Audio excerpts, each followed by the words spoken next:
All right, guys, welcome. Excited to having you here right now. I had a conversation with Dawn Anderson, the CHRO of Butler Snow, a law firm in the US, quite a big law firm in the US.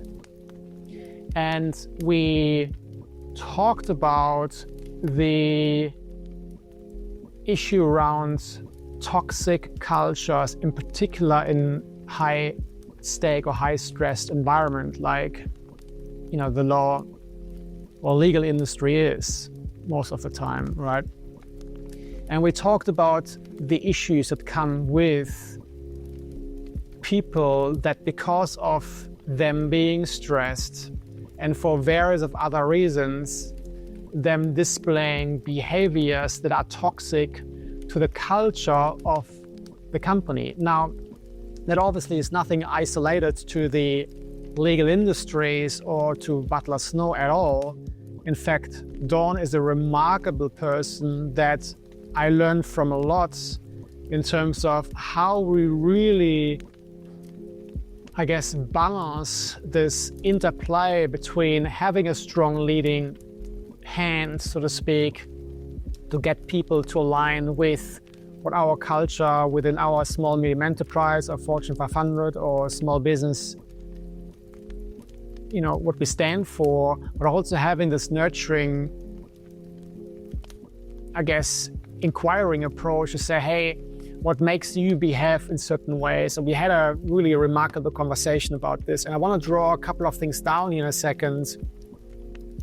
About the risks and about the concerns that I see companies face by allowing toxic culture to linger within companies and not really addressing these issues like immediately. I was about to say head on, but I believe that we all do, right? Whether or not you are a CEO or a CHRO or people leader in general or learning experts, we all senior professionals and seasoned professionals to say that we know how to have real conversations, but sometimes there is, this lingering question when to address the points. Do we do that on the spot? Do we have a conversation about about this person with our team or executive team before, if it's serious, right? And so it was really eye-opener to listen to her. And so if you haven't checked out the podcast, please do so. But really, again, today, I'm going to talk about the, issue that a lingering toxic culture has and not addressing that immediately and really making sure that these behavior don't linger around for too long, right? That we realign these people that are off the beaten path, so to speak, with our cultural values. So let me draw a few things down for you right now. And in my creative ways, I called this the me pothole, right? Now, what does the me pothole stands for? The me pothole, in my funny way,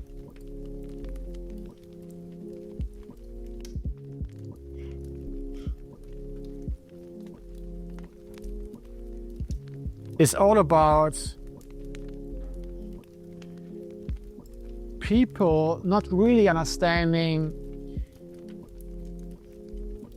the consequences that their behavior has upon the culture, upon the company. And our responsibility as leaders to make people just create the awareness around it. And really spoke so powerfully about us really having a inquiring mindset around, okay, we don't want to excuse toxic behavior, of course, but we want to understand why people act that way, right?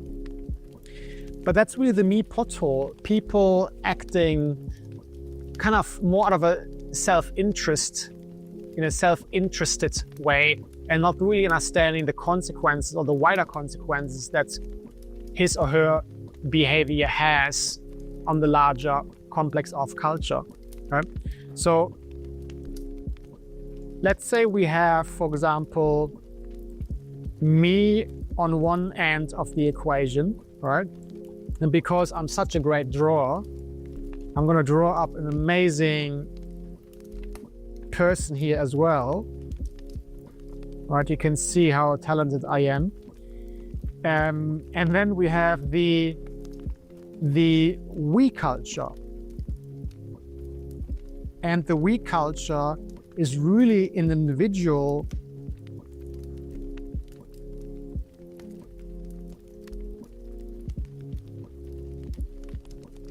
and so with the people that understand what consequences their behavior have and how their behavior as a leader either supports or really distracts or destroys even culture. When we speak about cultural erosion, for example, within small, medium enterprises, these are the people that are more we focus. They're not as caught up in their own worlds. And as we know, we either sit on the equation of me and being caught up in the 3D world of one's own struggle, whether or not that is privately or professionally, right? Or we are able to ground ourselves and be present, even or especially in moments of pressure and stress. And we are an individual, become an individual that is capable to have more of a global conversation in moments of stress rather than being caught up in the personal conversation when stress hits the ground, right? So, but what are the consequences of this me versus we culture? I was about to say we, like the Germans would say, right? By the way, these guys here, they're not hearing aids. They're just there for me to really be present and focus on what I'm doing, right? So, that's just me, right? But anyway, let's move on. So, let's start with the individual that is aware about one's own actions, behavior, is a true leader in its own right, and understands that in moments of pressure, understands how he or she is capable to stand beyond the pressure and struggles and continues to stay being present and really being a conduit for excellence within culture, right? So what happens here is that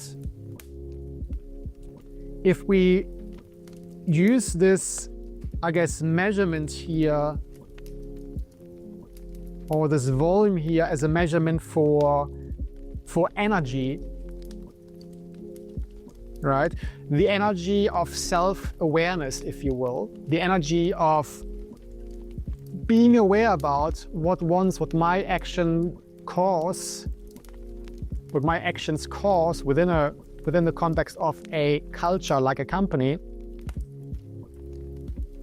What naturally happens is that this level of, or this energy, if you will, impresses upon or contributes to the bigger kind of cultural direction the company has. And if enough people are doing this, you can see our culture grows. It is really about the intention, how our behavior interacts with other people, other humans, other energies, right?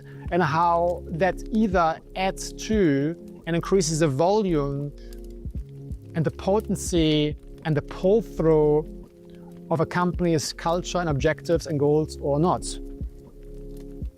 Okay, and this piece here company growth. Let's just call it company growth. Okay? Company growth stands for cultural cohesion, in a very broad context, teamwork, project successes. When like-minded people that work extremely well and collaboratively together, we know, in fact, that there is a much stronger likelihood that projects, will end up being a success versus seeding a project within an environment of disconnection, for example, right? So this is how it works, okay? We have a certain intention as somebody who understands and is aware about how his or her action adds or takes away from the cultural growth or stance the company has, and therefore adds to the equation. Let's now look at the opposing side, right? Somebody who is focused on him or herself. There's a lot of self-interest. There's, not much collaboration happening. The person feels like the King Louis in the room, so to speak, and has some sort of hero complex, and really knows better, and it's just not collaborative, and really, for various psychological reasons, tries to stand out, and really, again, acts in a very self-interested manner. What happens here is that, first of all, there's less energetic volume or alignment going into the company, and because this person wants to harness its power for him or herself, okay?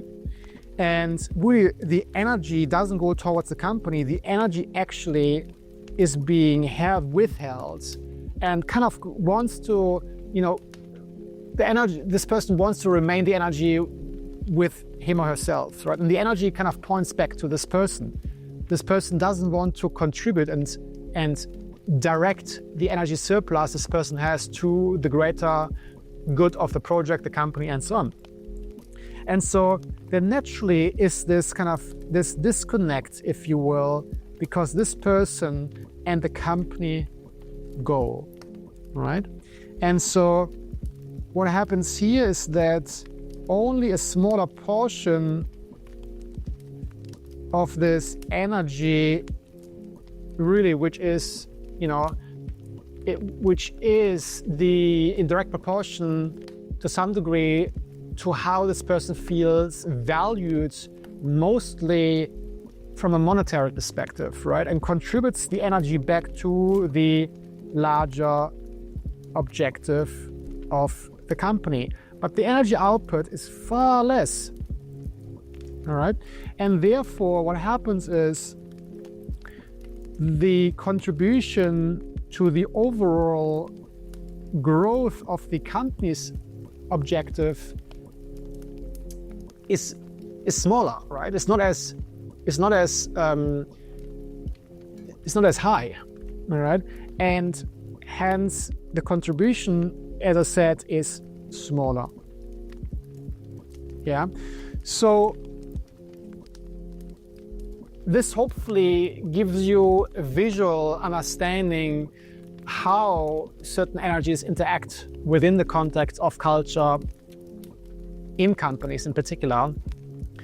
But that's, guys, as we know, isn't just in the business world, right? It is life, right? It is the way we show up as a dad, as a mom, as a partner, and so on, right?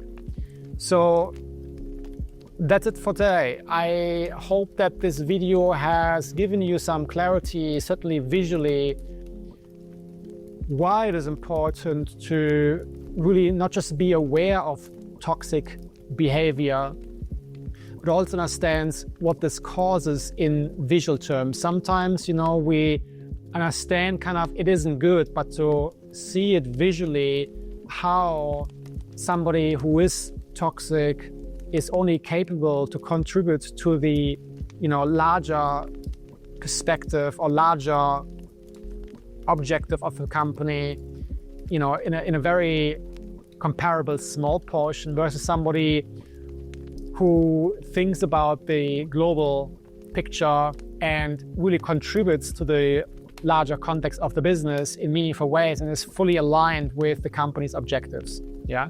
So I hope you enjoyed that. If you did, I would love you to subscribe. This is how we grow the channel. This is kind of my measurement stick, if you will, how well we do or not.